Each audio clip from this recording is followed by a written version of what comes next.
holes. That's a good one. You go to put small holes or large holes? Both? Okay. If you want, we'll start right away by going to the wall and have a look at something. You gave me a rash about hanging a picture maybe. So everybody puts a nail in the wall to hang a picture, don't they? So usually you'll find a stud in the wall and put a nail in it. Let's say you go to hit the thing and you go, whoops, and you missed, and put a hole in it. Something like that you can fix with just a flex tape. They have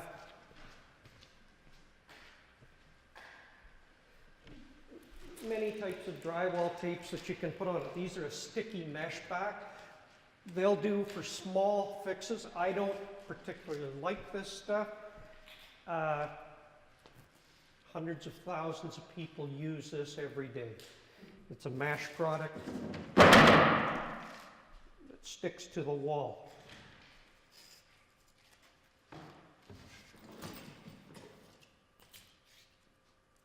You'll find a lot of the times it's enough backing to cover a hole like that, but you've got to have something in the hole as well. So what I've done on a lot of occasions is rather than just take that and fix that, because you end up with a great big gob on the thing. Take your drywall saw. If it's got poly behind it, you've got to be a little more careful, but I always take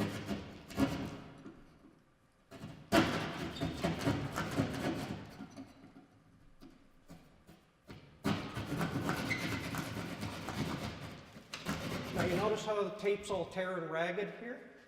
You can actually come and stand around if you like it. It's a lot easier to see it. You see how that tears around the edges? You take your utility knife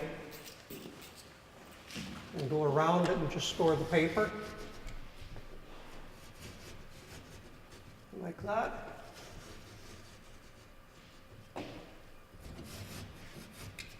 And then cut inside of the tape.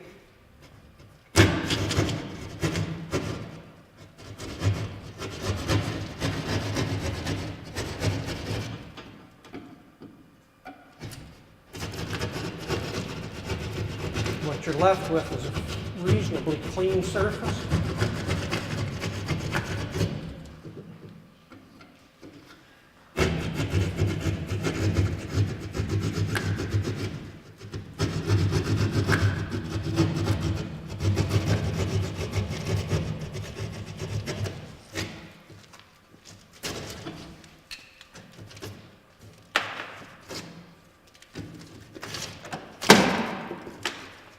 So now you've got clean edges all the way around. That way when you go to put patch in there, got some garbage stuff I've kept over here.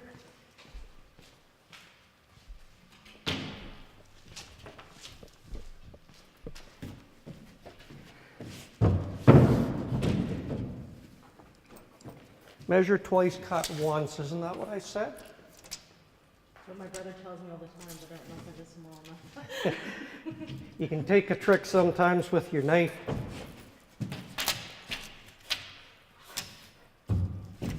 So you just want to go the, what did I say, 5? See that? I lose my train of thoughts. 4 3/4. You can actually hold your finger at the 3/4 mark and hold the knife.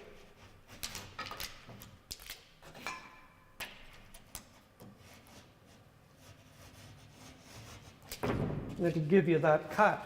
Now if you go, my hole's a little crooked, so. I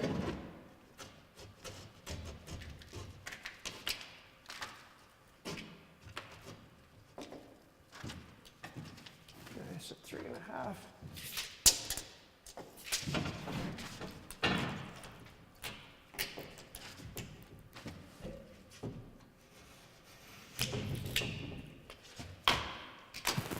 Drywall saws probably are going to be your favorite friend once you get used to it.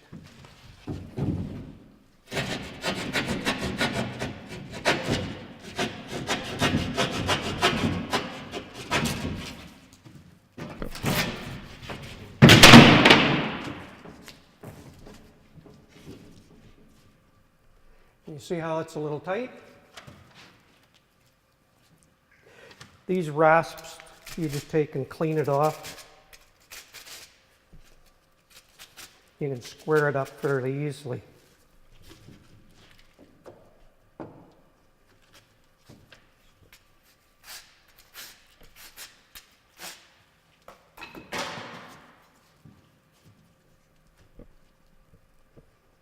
Just needs a little touch.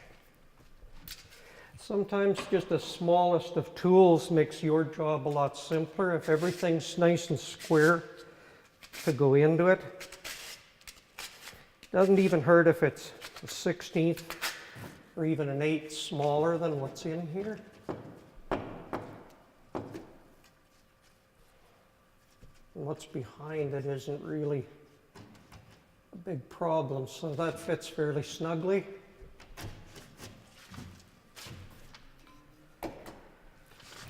A cordless drill laying here. These bits, I don't know if everyone's seen one of these. The drywall screw fits on the end of it, so you can't mistakenly put the drill in the screw. You ever notice how the screws are all set to a certain depth? You can buy a drill that does it, or these are cheap. When you put it in, it countersinks and just skips off the drill bit. Otherwise, you're sitting with a drill trying to make it the right depth. It's nothing worse than how many of you tried to cover a drywall screw that keeps showing up every time you sand it. Take your screwdriver, and if you find one that sits out a little bit, just take a screwdriver and manually turn it in somewhat. If you go, I've purposely run a couple of these too deep. They're the ones that always show up after you're done your sanding, and you see there's a little ring where it always comes up.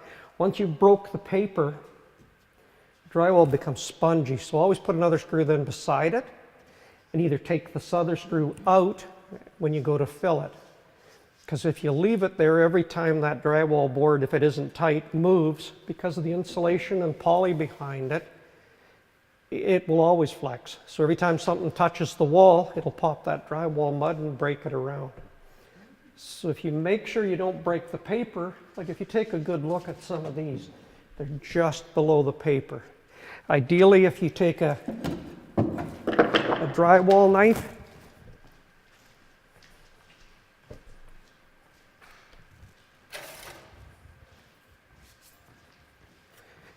and you go over the wall,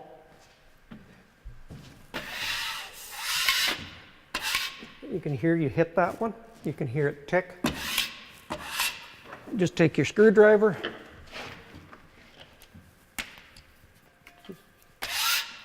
and it misses. If you can hear it when this goes over them,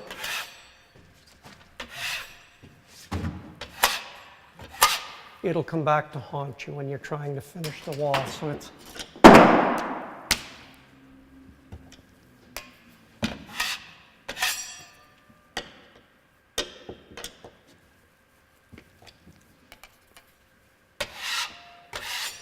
always go over any area that you're working at. It's not rocket science. It's actually fairly simple for you once you get going on them, because you can cover a whole wall in a hurry, and then you're not going around and putting mud on everything, and then you're trying to get the screwdriver to bite into the screw because it's wet and slippery and it wants to round out on your screwdriver all the time. So if you catch them before you get to the mud stage, it makes it a lot simpler for everyone. We'll get back to putting that hole I put in the wall there. I always try and put a piece of backing in.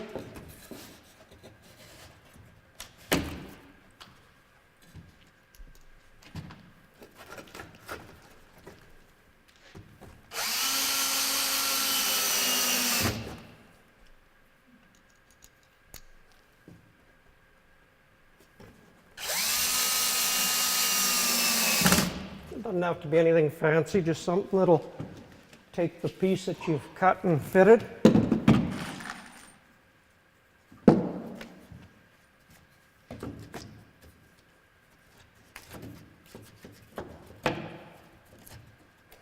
So one nice thing about drywalling, it's pretty forgiving. You can cover a lot of mistakes along the way.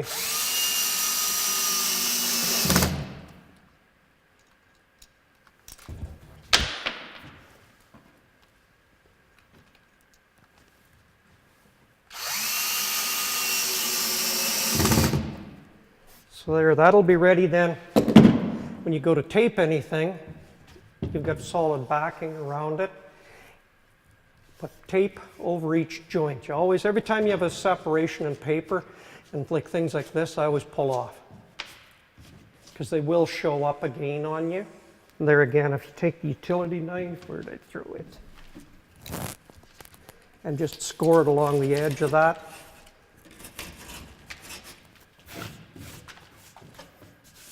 You'll fill that with a bit of mud to start with and then put your tape over it. The around electrical box, you'll notice some of them I've cut a little off. That one was just a mistake. This one I measured the wrong holes. These ones, because it's got poly behind it and that, you can get away with just filling with mud and putting a small piece of tape, paper tape over it. If it's something like this, that's close to your plumbing fixtures and that, you can buy escutcheons, they're called. It's a round chrome ring about this large.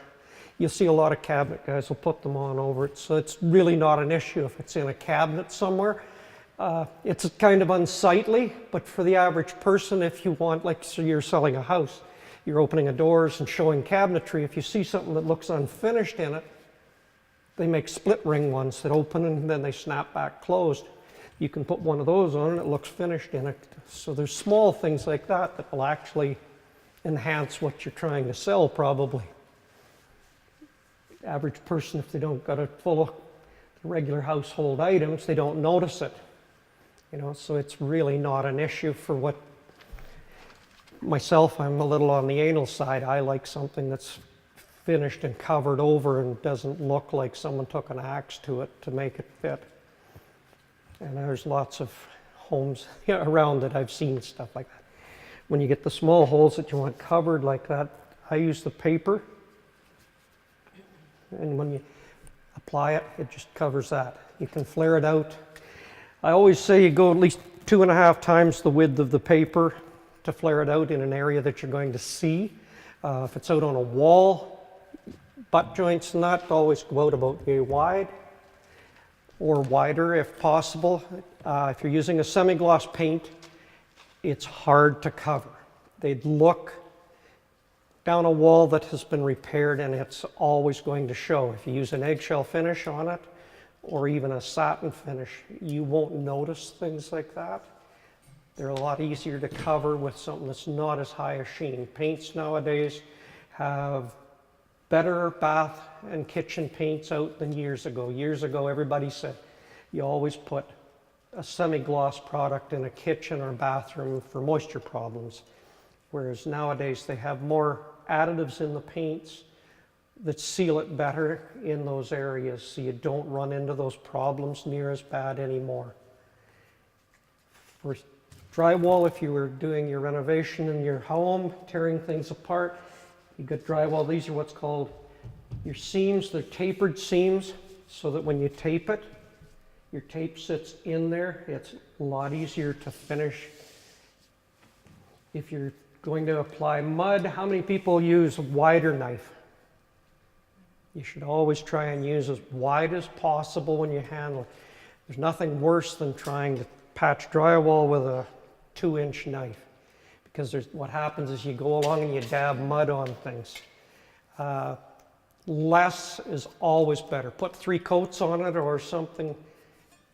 The people I used to hate was when I saw a guy in a house and he'd put a big glob of mud over something. Once that dries, somebody's got to sand that. I'm not going to. Take a knife that's wider, and when you span it, wipe it clean. Leave smaller. You're laughing, so I can tell you've been busy sanding. Yeah. Ideally, you put the very bare minimum over the screws. Your joints, it's a different story, and I'll get to that when we start actually putting some on. You can cover a lot of those areas in 2 or 3 coats that would take you a hand sander and a couple of swipes and it's gone. You're ready to paint. If you take something like spackle, which isn't to be used for walls, or plaster Paris, I've seen people do that. Just because it's white and powdery and mixes up wet, it goes as hard as a rock and it can be very hard to deal with. I dealt with a homeowner that taped a whole basement using a narrow knife and plaster Paris. I took a belt sander to the walls to take it off so I could start over again.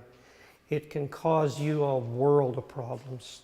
So that's where I say, if you've got a question, ask someone on it if you don't know for certain. People at Home Depot or any of the home improvement stores, home hardwares, if you tell them what you're going to attack for a project, 90% of the time they can help you with the right product for the job. And it doesn't mean that you don't understand what's going on. It just sometimes if you put the wrong product on mistakenly, it can cause you a lot of problems. And those are the types of things I'm hoping that you take away from this, that you can make these jobs a lot simpler and easier on yourself. There's nothing worse than sanding for hours and then you look at the wall after you've primed it and it doesn't look right, because it's things like a big gob of mud. You always start going like this. Well, you'll sand on either side of it and you make a shiny spot. And then you leave that lump that's there on. Whereas if you're putting it on and you just wipe it in 2-3 coats, you can go back with a sponge sander.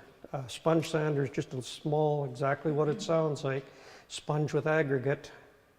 I keep worn out ones that if I'm doing a touch-up in a painting at home, you just take the sponge sander after and you go over the patches and it cleans up really quickly. Very little mess. If you put too much product on, you end up with a lot of dust in the environment you're working with. That's the other key. To clean things up are a lot better in the end if you put less product on. Any other issues that people have with holes in walls and such? How many people have stains, like water stains on a ceiling or something that they're dealing with? Those are some of the toughest things to deal with anyone will have. Water stains, the very first thing you got to do is identify where it came from. If it's a roof or a pipe or something that's been dealt with, then it's just to take care of it. If it's on texture, it brings its own problems. A lot of textures years ago, not all of them, but a good portion of them had asbestos products in them, and they can be hazardous to deal with. Ideally, you're better off to encapsulate it if you're not going to take it down. If you're going to take it down, you're better to hire a professional to do it. Over the period of my career, I've probably taken down thousands of square feet of it. We used to just wet it, take a drywall knife and peel it off. I mean, you didn't think about it that day. But the dusts from it, asbestos is a product used years ago in a lot of forms of construction. It was used as a binding agent in some, an insulating agent in others. Not of all of it, like vermiculite was used in the attics. You can test a house in 30 spots and never have a hit for asbestos, but you can move over 4 inches from where the last test was done and find it. It was a product that was in the veins that they mined, and it migrated through like water. You may not hit it for days. You may never hit it in your lifetime, but the fibers from it are intrinsic to your body and cause problems, cancerous, and there's many types of illnesses that have been attributed to it. A lot of it from people who worked in the pipe fitting industry and such. Old homes, they used to use some of it in plasters. It looked like hair and fibers in it. So if you broke it up and saw a bunch of fibrous in it, it could be asbestos products. But don't naturally assume it, because back in those days they used horsehair in plaster. And horsehair was used as a reinforcing agent with it. If you wet it, it's reasonably safe to work with. Glove and bag is what they they do it as. My kitchen floor has old tiles, and when someone looked at, they said they were the 9 by 9, I think. Yes, and they Which- would be contained. That's what they thought might hold asbestos in it, right? Yes. Is that 9 by 9, is that A correct? lot of the original old 9x9s did have asbestos in them, and it should be treated as hazmat.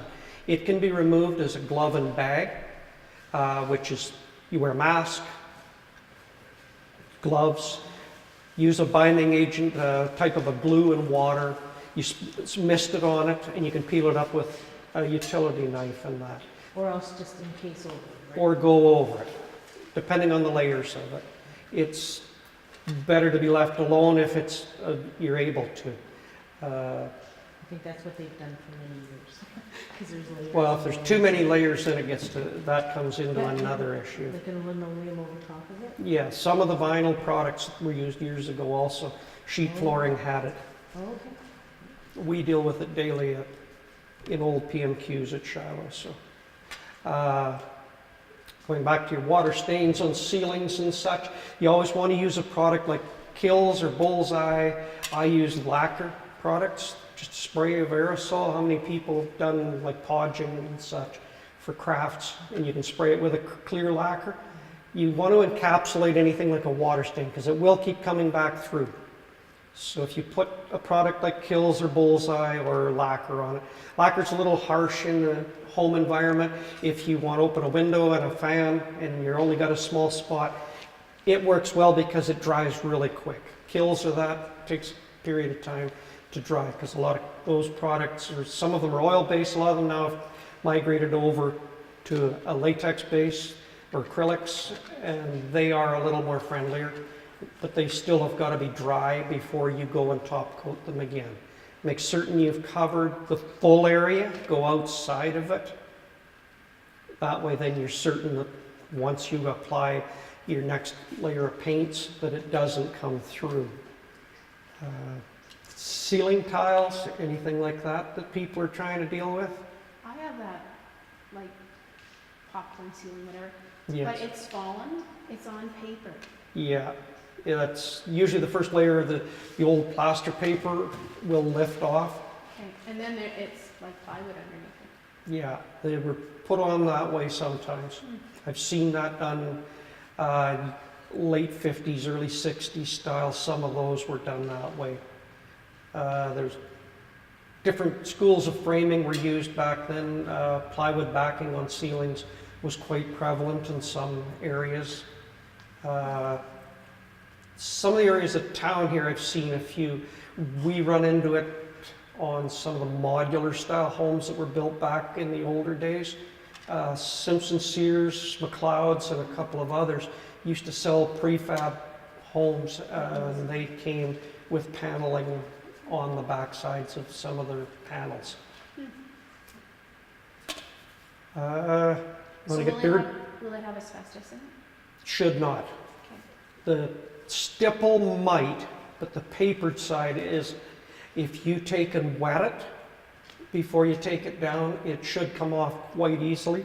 Wear a respirator mask and gloves and proper eye protection. It's chances of it being are slim, but it's one of those things. We have homes out that I'm dealing with every day. Every attic on the base has a sticker that says, considered asbestos. It's just easier to treat it as a blanket. That way you never put yourself in danger of encountering something that's going to harm you. The drywall here, I'll grab some mud and mix it up, and if you want, some of you can actually attack I it. have a super quick question about the stains and stuff like that. Yeah, If you have like marker, like permanent marker or whatever. Yeah. And using the lacquer and all that stuff, would that cover that as well? yes, Yeah. because otherwise you'll find no matter how many times you paint over it, it'll bleed through. So if you covered it with mud, for example, and then painted it, would that cover it? It might, but there is a chance that it could bleach through. Okay. And that's where a product like Kills or General Paint used to make a product that was like a plastic primer, it was called, that you could paint it on glass and then put any kind of acrylic or latex paint over glass even and it will stick. So a product to try and cover it is probably needed in an application like that. Sometimes you can remove it. There's products out there, believe it or not, they make a product called Goof Off. It's a little yellow tin. I carry it all the time when I'm around doing maintenance contracts. It'll take droplets of paint off of floors and stuff that have been there forever. But I caution you to be careful with it, to rub it on a small area that you don't see, to see how it's going to react, because with some plastics, paints and flooring, it will lift products. On walls, it'll take paint off. It's designed to do that. I find if it's like a ballpoint pen or something like that, WD-40, believe it or not, works great on a rag. It'll clean a lot of black stains off of walls and things. I don't put it on my elbows, but it's great for doing stuff like that. And it won't take the paint off? It won't take the paint off. WD is an oil-based product. You probably can't see it, but someone drew a hangman on the whiteboard with an indelible marker when I came the other day. I took it off with WD-40. You couldn't take it off of the whiteboard, you know.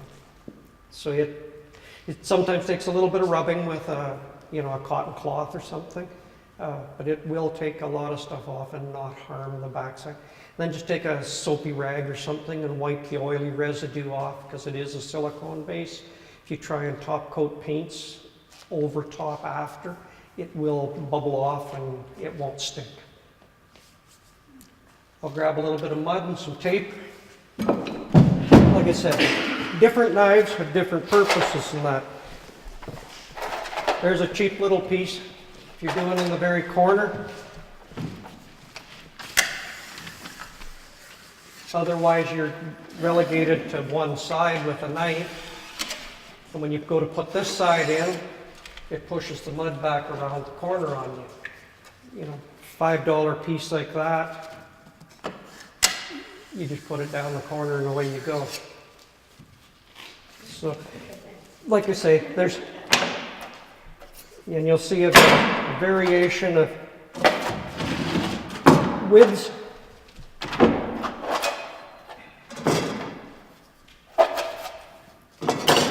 And I do have some of the small ones that you can gob it on there if you want. Ones like this tray, that's an old one that I had. It originally had a metal strip in it that you can wipe off the knife. I find these stainless steel ones, they're still relatively inexpensive. Ideally, you try and keep your knife wiped clean. You don't want it all running down your hands and such. It's a lot simpler to keep clean. I find here. How long can the mud sit before you have to worry about it drying? You usually, when you're applying your tapes, you don't want it to sit very long at all. What happens is it'll skin over on the top surface of it, and you don't want that. If you put that on there, put your knife there. And that tape there isn't sticky at all. The paper one isn't sticky? Paper one's not sticky at all. All you're counting on is Is your mud. Can you pre-wet your tape? you can with the mud. You don't want to put water on the tapes. You'll notice that I put it on rather quickly, and I should have showed you. These tapes are designed with a crease in them so that you can do around on the corners and stuff, or in the inside corners. These papers, I don't know if you can actually see, if you look through them, there's perforations in the paper. If you look up towards the light through it, Oh, yeah. those perforations allow the mud to come through, and when you wipe it like that,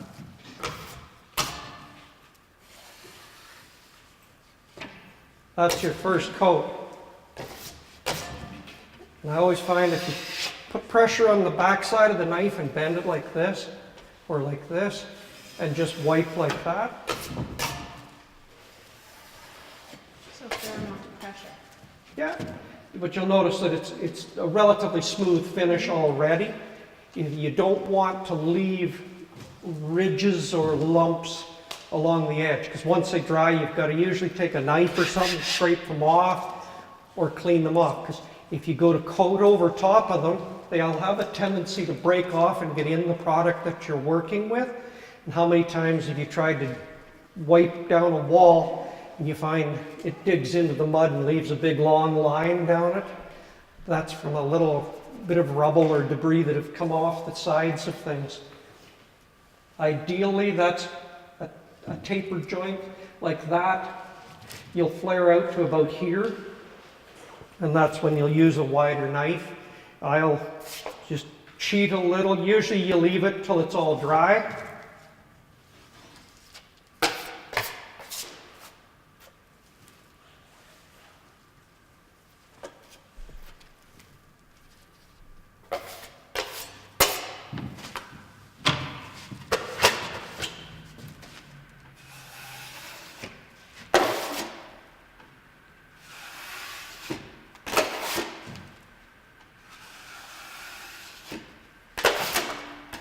And ideally that, once it's dried, you can give it one more coat and go out to say here and here once that's dried.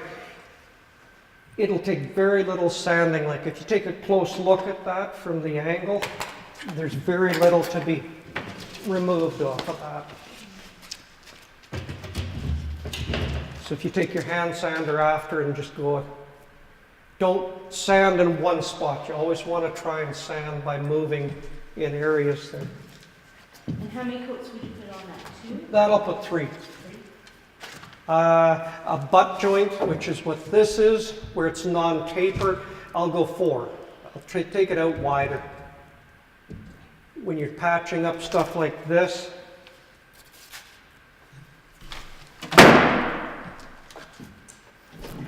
fill all the big stuff.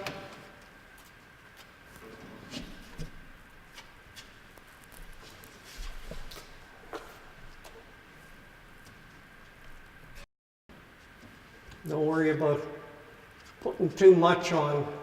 It all wipes off rather quickly. And when you're taping those, you can see now here that you can actually still see where the cut line is. So you can see that's got the little ridge in that tape. I just put it like that.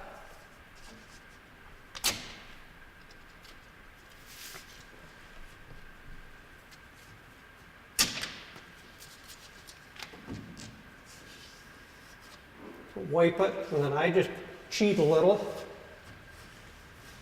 Could you use the mesh tape too? Pardon me?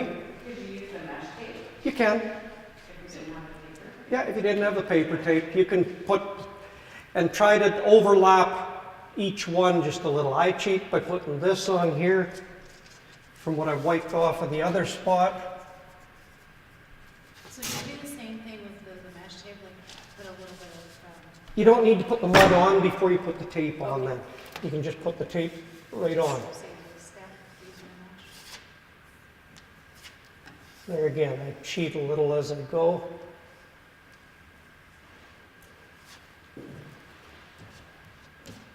But you always want to have a tape over the crack.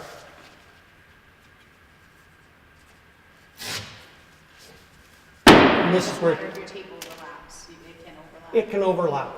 And it just takes a little bit of finesse work to get everything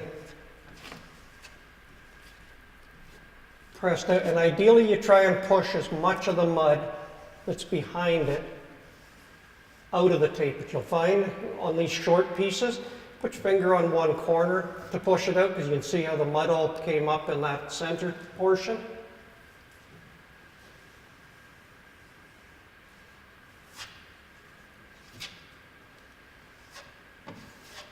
Well, that looks pretty grotesque there, doesn't it? Now you take your wider knife.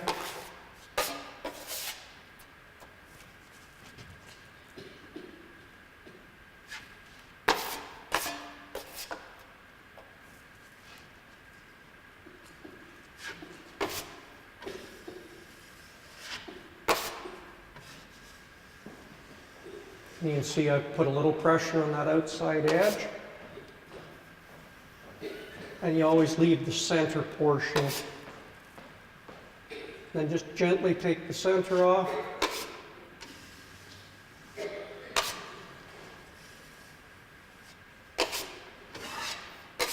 And I'd leave that overnight and then coat it the next day so that you fill it. And if you use a wider knife, 12 inches probably the widest most homeowner would ever use, you can eventually cover that in because you'll flare it out to here and then you've got it covered in. Areas like this where it's a little thick, you can see when I push here, if you get a little closer look, you can see there's mud moves in the behind side. You can see there it bubbles up. Just push it off and the tape will be tighter. So you do 3 coats of that as well? Pardon me? 3 coats? Yeah, if you do it the first time, it doesn't have to be really pretty. You're trying to fill the bulk of what you've got to cover.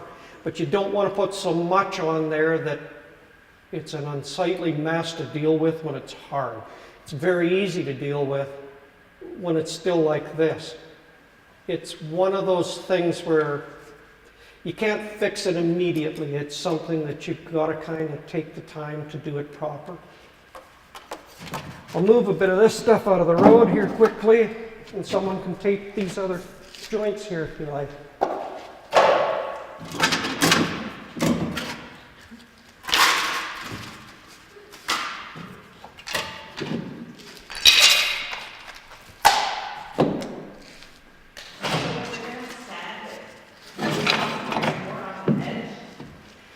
Yeah. And You do the whole thing. you'll do the whole thing. You kind of You try and feather the edges in. It's what's called feathering the edge in.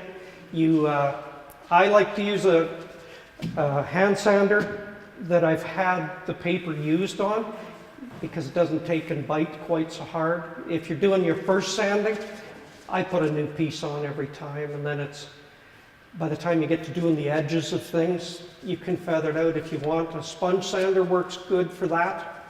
You can just take and feather the edges very gently with a sponge sander. You know, I'll do one in the corner here, so if anyone wants to do the corners.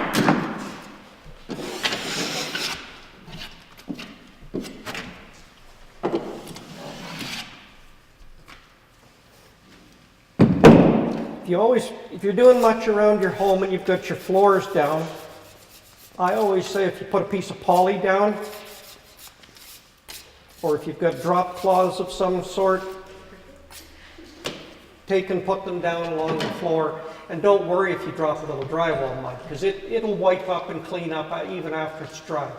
It might, if it sticks to the floor and you don't have something protecting the floor, it's a little more work to get it off. As long as you don't scrape it, it's not going to damage the floor. You can take a bit of soap and water and clean it up.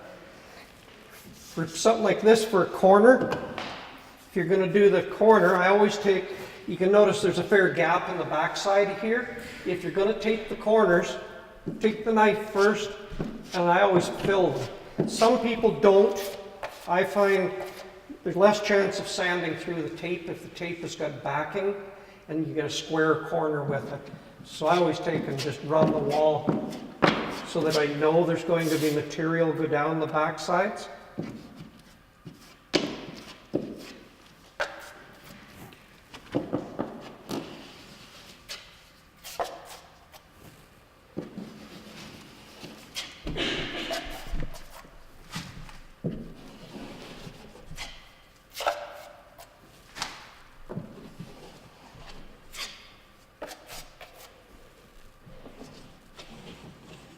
And for this, you put the mud on the two sides of the angle. And there again, you don't be shy with the mud you're applying the first time because you're going to wipe a fair bit of it off.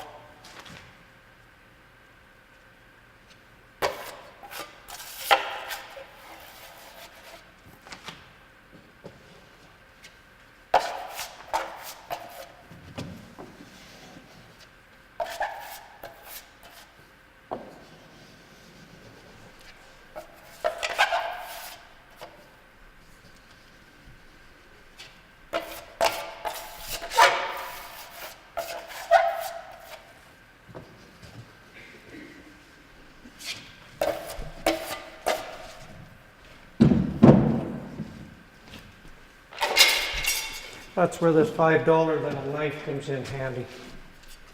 And ideally you take just the regular tape that you've got here.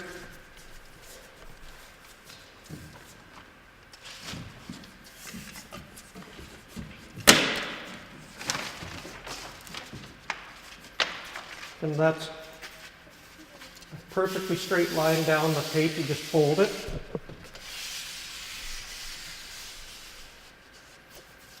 That gives you your angles for your corner.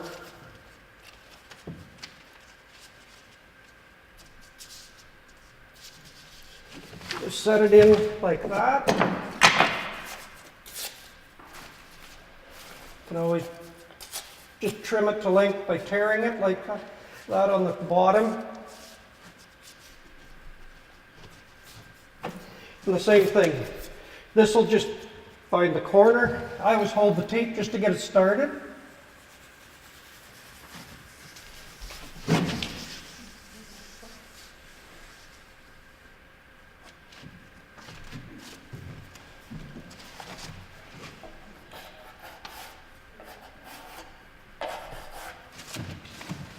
And I always try and run it a second time just to make sure that it's squared up and that the tape's fully pushed into the mud.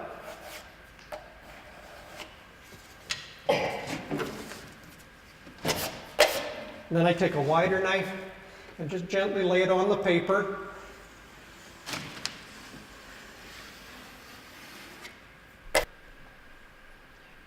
Some people like to do corners and the flats first, and then they load all their corner beads after. Corner beads the next day and stuff. That way then all your tapes, you can actually run the corner bead over top of it slightly and then coat into it. That way you know it's not, the tape is covered and you're not going to have where it'll part and show a small crack or something right next to a corner. You always want your corner bead to just overlap your other paper. What do you mean by a Corner bead is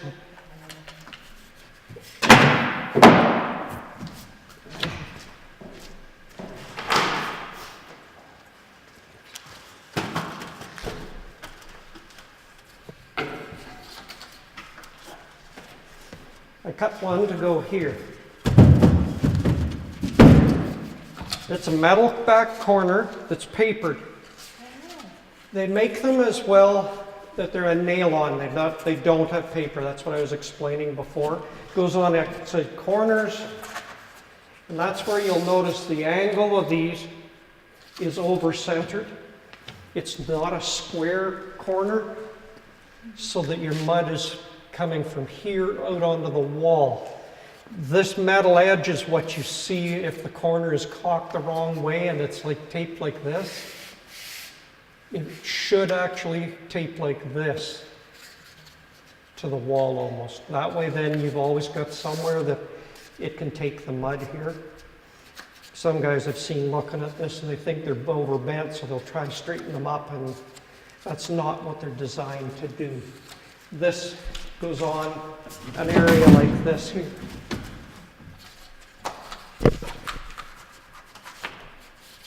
So that stuff also comes in the rounded bead as well? They sell round corner beads as well.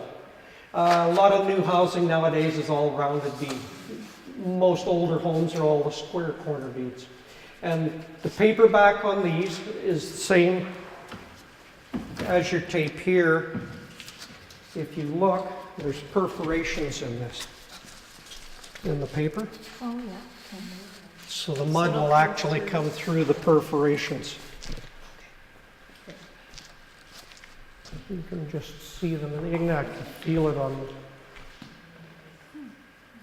And so you can get these so that you can nail it? As well. They're a little wider, and they have holes running down them. If it's been put on improperly, sometimes you'll see in older houses, you see a row of holes down the edge of a corner bead, then you'll know that that's a metal bead behind there. So you'll see the perforations in your paper, and it's the same as the perforations you get in here.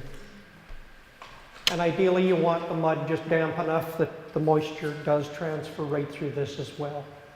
And what I do is, you'll load the corner, make sure that there's a fair bit of mud gets into the back sides of these, because that's basically the only backing you have in some areas, and that's what's holding it on. The nail-on ones are a little more robust in areas, like I say, the bottoms of staircases and stuff. They'll take a little bit of abuse before they go. Taped on one sometimes will knock off.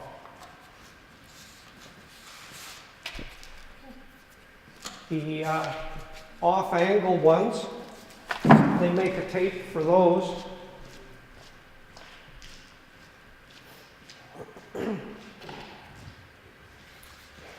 This is a plastic inner piece, and it has a center line that you bend them at, and it'll do any angle you require. So if you've got off angles, it has like a plastic spine, and they do make rigid ones that are metal as well. So there's a fairly wide arrangement of these that you can access. Different suppliers have different types. The Home Depot has a good arrangement of them. Any lumber yard can supply you with all of this material. Drywall is probably one of the simplest things most homeowners can do and seem to have the most trouble with sometimes. A lot of it goes to your prep and how well everything you're trying to apply this to goes. I mentioned about your screws on a wall, how you see somebody who's put a lot of mud on one and that.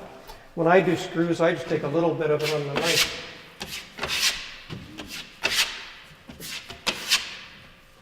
That's all I would do the first pass.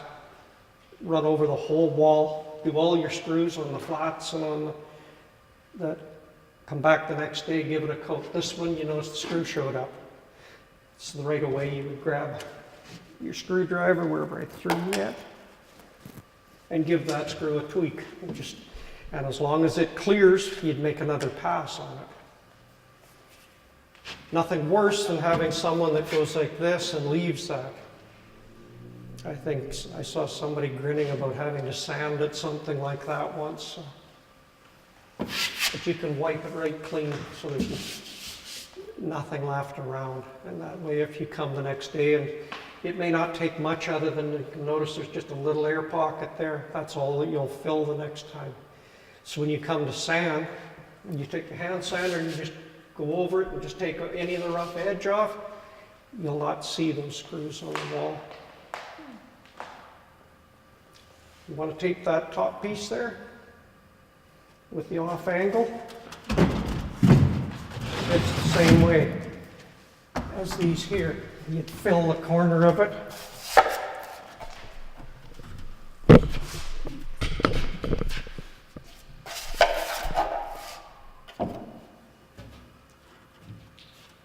So when you're putting mud ones, Yeah. you let it dry overnight and you're sanding it, you mud it again. I don't sand it the next day. You don't sand the next day, so you just mud it. Just mud it over.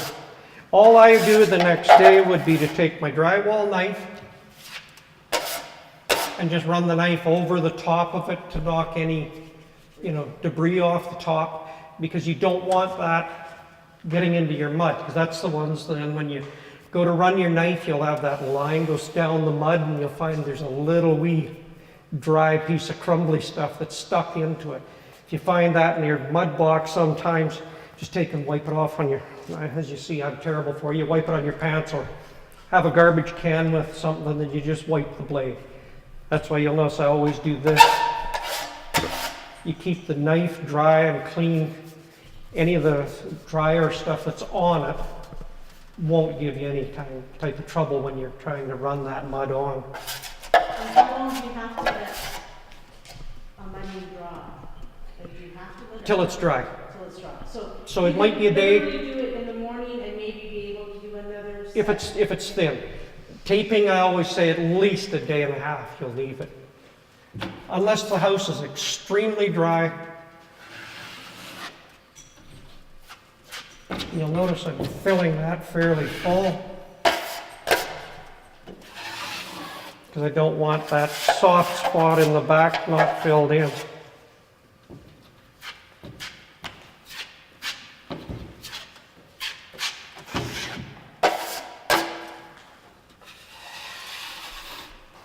I'm just going to grab a little bit more drywall mud.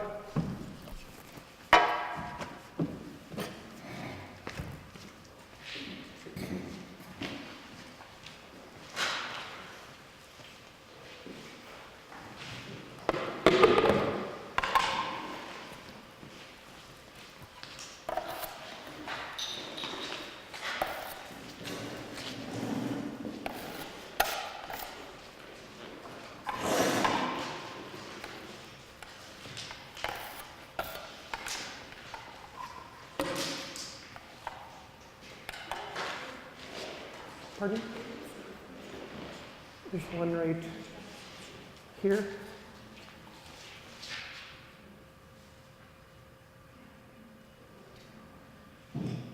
Takes it a second. And the other one is down here.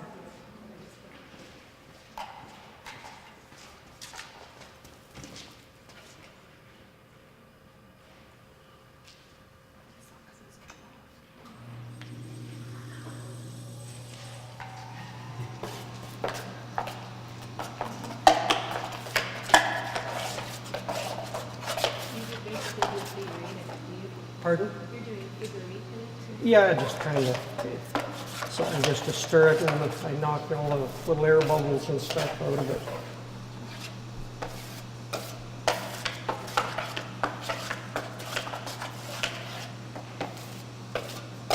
And once you get used to using the mud box, like I keep it fairly full even, but it's very hefty to hang around.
Yeah, this tape is easier to cut with a utility knife. It's a little too heavy to be trying to cut it with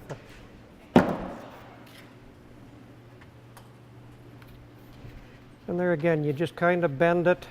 You don't have to go over center because it's an off angle. I made this a 6/12 pitch roof, so it means that there's 6-footer rise for every 12-footer run.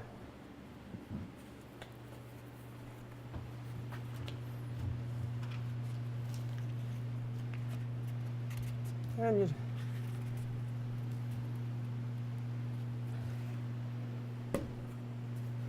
the same sort of thing here. You find your center line, make sure that it's seated back in.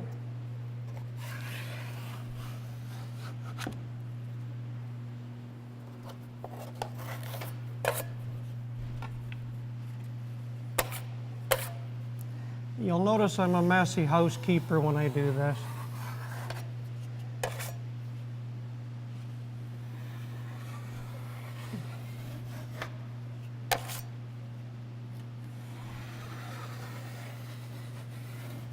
And this is the same sort of deal. You can put it on, leave it for the next day, and then put a light coat on this side, and you would leave it for a day, and then put it on this side. You never try and do both sides because the one's always wet. So if you leave it for the day, then you've got a hard surface against here that you can run the next one to. And there again, you don't run a lot of pressure on it when you do it, just enough to flatten it and spread it out. And these ones only have to go, you know, the width of a 6 or 8 inch knife. You don't have to run these out a long way because once you've pushed it into the corner here,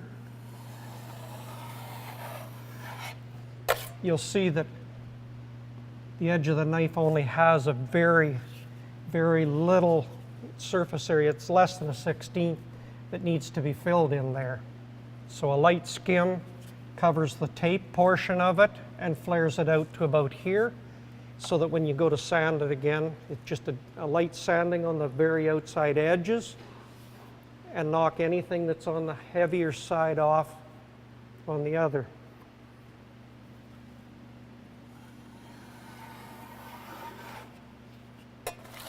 I noticed here I've made a mark where there's a little bit of a tape tear like this.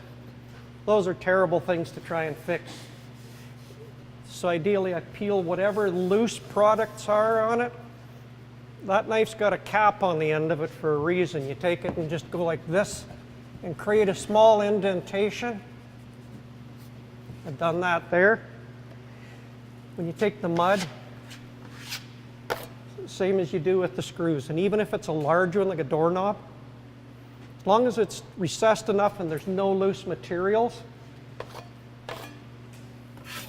that's all you need to do the first time. Touch it like you do the next day with the screws on the rest of your drywall, and an indent like that where someone's dinged it with a bed rail or something like that, where it's done a mark across the wall like this. You'll see a mark in it. It's the same sort of a deal. You can just take your mud, make sure a little moisture. This is starting to dry out a little, but as you can see by the little bit whiter area, it's filled that little mark.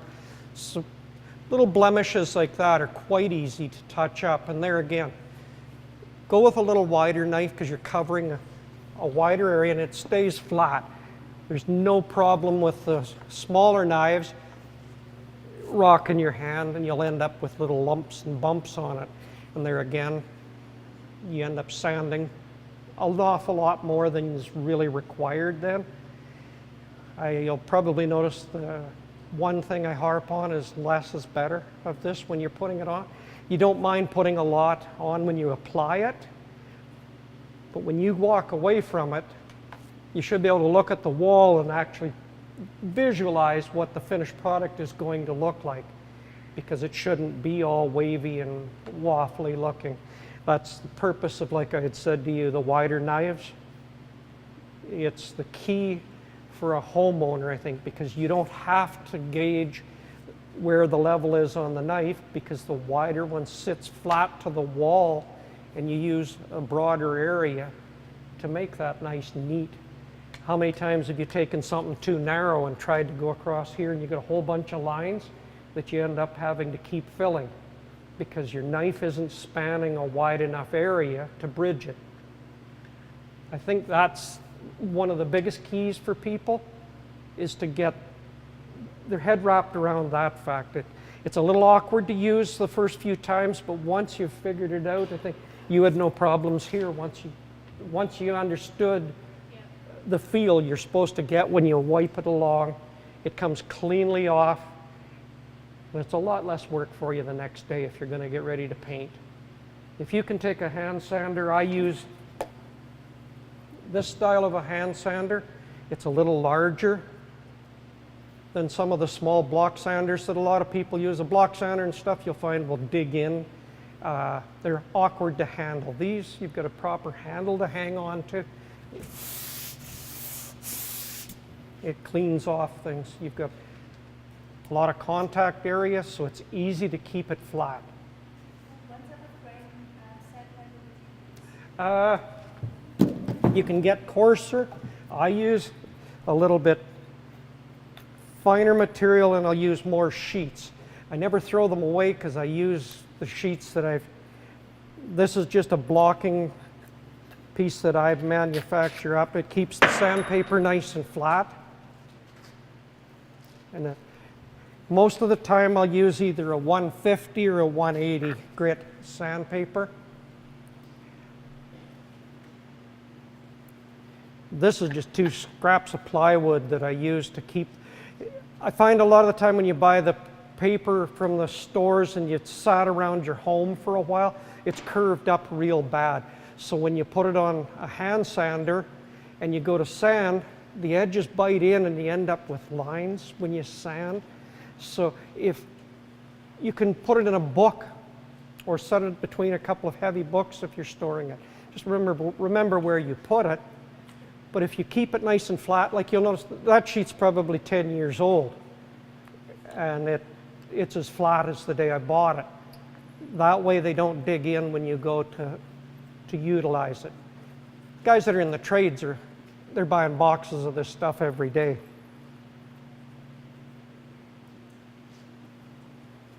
And like I say, you'll find if it's one that's sat around your home, it'll end up like this. And these edges will bite in terribly once you start sanding. And that's how you end up with severe lines when you sand. Never go against this too often. I always try and run the width of the sander, just a slight angle and go like that. If you've got where you're in a corner, I always go just up to the edge of the corner and then use a sponge sander in the corner because it's got the grit on 2 sides. And just be very careful. You run it down it, and I usually only go one direction. I don't go up and down because you can control it easier when you just go the one way with it. Be very careful with sponge sanders. They come with 2 different grits a lot of the time on them. If you get the real coarse side, it'll dig in on one side more than the other. So it's a lot easier for you to just take the sponge sander, kick it around a little and find the 2 smoothest portions of it, or what I do is keep ones that I've used before and take the real sharp grit off of them.